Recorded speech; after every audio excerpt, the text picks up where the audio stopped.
కాదు, మొన్న ప్రెస్ మీట్లో మీరు బాగా ఎమోషన్ అయ్యారు, ఎందుకు? ఊరికే సార్ జాలీగా జాలీగా ఎవరు అంటే అవుతారులేండి. ఎందుకంటే ఏంటి? ఇప్పుడు జాలీగా అవ్వాలన్నా అవ్వలేము, ఎమోషన్ అది ఇన్సైడ్ నుంచి రావాలి కదా. అది ఏంటి, అది జస్ట్ ఒక థ్యాంక్స్ అంతే. Thanks to Gopi sir, thanks to the Telugu ప్రేక్షకులకి, వాళ్ళందరికీ చాలా థ్యాంక్స్ అంతే. ఇది ఇంకేం లేదు, జస్ట్ ఫీలింగ్ ఆఫ్ గ్రాటిట్యూడ్, ఇంకేం లేదు. సో ఈ తరహా సినిమాలకి బ్యాక్గ్రౌండ్ మ్యూజిక్ అనేది చాలా ఇంపార్టెంట్. అవును, తమన్ గారే దీంట్లో చేశారు. బికాజ్ మీరు చెప్పినట్టు ఈ సబ్జెక్ట్ ఒక థ్రిల్లర్ ఫార్మాట్లోనే తీసుకువెళ్ళాలి. సో ఆ థ్రిల్లర్ ఫార్మాట్ వచ్చేసి ఆయన చాలా బాగా ఆర్ఆర్వేస్తున్నారు. అండ్ సాంగ్స్ కూడా చాలా ఇమోషనల్గా మంచి ఒక 3 songs ఉన్నాయి. So that also come out very well. In fact ఒక 2-3 అవును రిలీజ్ చేయడం వెయిట్ చేస్తున్నాం, యాక్చువల్గా రెడీగా ఉంది.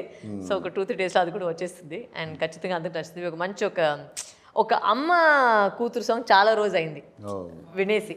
సో ఆ ఎలిమెంట్ దీంట్లో ఫస్ట్ సాంగ్ చాలా బాగుంటుంది. And waiting for the people to hear that song. So ఇలా మీరు డైరెక్షన్ చేస్తున్నానని శరత్ కుమార్ గారు చెప్పినప్పుడు ఆయన రియాక్షన్ ఏంటి? ఈసినా వెరీ గుడ్ అంతే. డాడీ ఎక్కువ మాట్లాడలేదు, అంటే చూసిన తర్వాత చెప్తారు. అవును, ఆయన అన్ని చూస్తారు ఆయన. సారీ, ఎందుకంటే ఆయన ఎంటైర్ కెరీర్ లో ఆయన డైరెక్ట్ చేసిన ఒకే ఒక సినిమా, అది ఆయన 100th ఫిల్మ్. అవును, daddy he directed only 1 movie, that is his 100th movie. Yes, అలాగే రాధిక గారి ఆవిడ కూడా ఓన్లీ ఒక సినిమానే డైరెక్ట్ చేశారు. Correct. They both like the story. So that's what. మన ఫ్యామిలీ తక్కువ మాట్లాడాలి, అందరూ ఎక్కువ మాట్లాడలేము. అంటే మేము చూసిన తర్వాత నుంచి మాట్లాడతాం. సో సినిమా చూసిన తర్వాత నాన్నగారు చాలా నచ్చింది. ఈ set you made a very good subject అని చెప్పేసి చాలా ప్రౌడ్గా ఫీల్ అయ్యారు. సో మరి ఈ సినిమాలో రాధిక గారు ఉన్నారు, శరత్ కుమార్ గారిని ఎందుకు పెట్టలేదు? అంటే ఫ్యామిలీ సినిమా చేయలేదు కదా.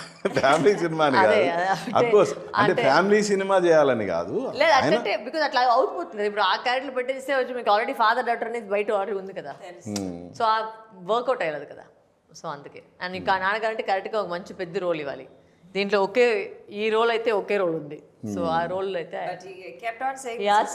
జోక్గా చెప్తున్నారు. అంటే నేను ఈ సినిమా లేదా, అందరూ ఉన్నారు ఈ సినిమా, నేను ఎందుకు లేదా చెప్తున్నారు. సో ఒక చిన్న జోక్గా జరుగుతుంది. But I think if you give it to me should give a proper role. It's not ఊరికే పెట్టే కోసం పెట్టకూడదు, అది ఒక వాల్యూ ఉండాలి. సో రాధిక గారి రోల్ కూడా చూస్తే ఆవిడ చెప్పిన వల్లనే ఆ క్యారెక్టరు, ఆ చెప్పిన మాట ఒక నెక్స్ట్ లెవెల్, అది చాలా ఒక ఇంపార్టెంట్ అయిన ఒక లింక్.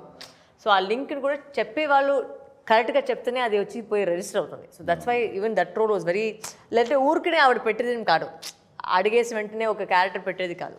ఆ క్యారెక్టర్కి ఒక వాల్యూ ఉండాలి. సో ఆ వాల్యూ అయితే దీంట్లో అది పెట్టేది కోసం పెట్టింది. మరి మీ వారు సత్యదేవ్ గారు ఏంటి ఇందులో? ఆయన లేడు. అదే కదా, కభీ ఖుషి కభీ గమ్ చేయలేదు సార్ మేము.